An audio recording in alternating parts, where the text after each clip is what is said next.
প্রেসিডেন্টকে কালো জাদু। সম্প্রতি এমনই এক কাণ্ডের খবর মিলল মালদ্বীপে।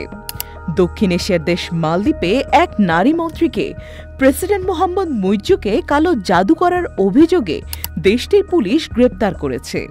গ্রেপ্তারকৃত ওই মন্ত্রীর নাম ফাতিমাত শাবনাজ আলী সালিম। ২৭ জুন বৃহস্পতিবার বার্তা সংস্থা এএফপির এক প্রতিবেদনে এই তথ্য প্রকাশ করা হয়।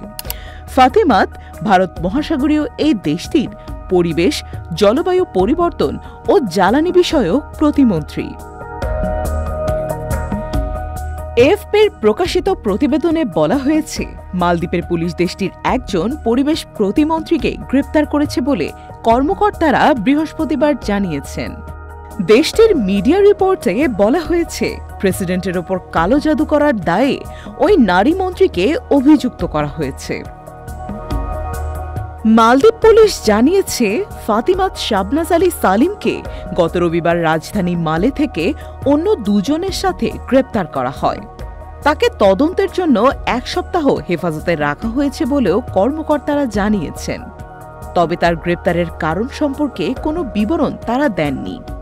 এমনকি পুলিশি তদন্তে ফাতিমাতের এমন কাজ করার পেছনে কি উদ্দেশ্য ছিল তা নিয়েও কোনো তথ্য ফাঁস করেনি মালদ্বীপ পুলিশ।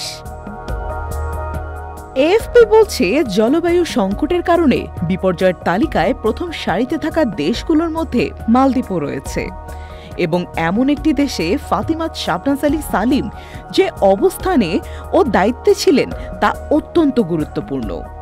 এছাড়া জাতিসংঘের পরিবেশ বিশেষজ্ঞরা সতর্ক করেছেন, সমুদ্রপৃষ্ঠের ক্রমবর্ধমান উচ্চতা চলতি শতাব্দীর শেষ নাগাদ মালদ্বীপকে কার্যত বসবাসের অযোগ্য করে তুলতে পারে। অবশ্য মুসলিম সংখ্যাগরিষ্ঠ মালদ্বীপে বিদ্যমান দণ্ডবিধির অধীনে জাদুবিদ্যা করা কোনো ফৌজদারি অপরাধ নয়।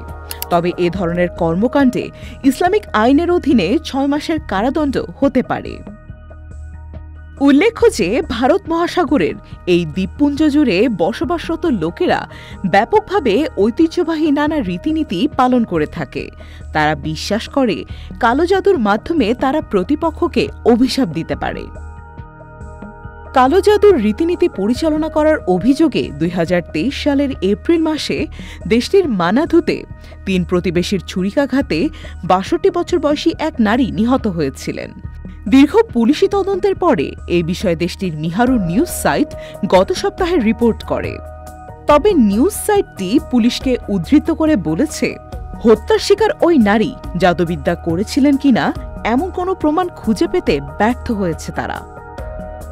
এর আগে ২০১২ সালে পুলিশ অফিসারদের ওপর অভিশপ্ত মোড়ক নিক্ষেপ করার অভিযোগে পুলিশ একটি বিরোধী রাজনৈতিক সমাবেশের ওপর দমনপীড়ন চালিয়েছিল।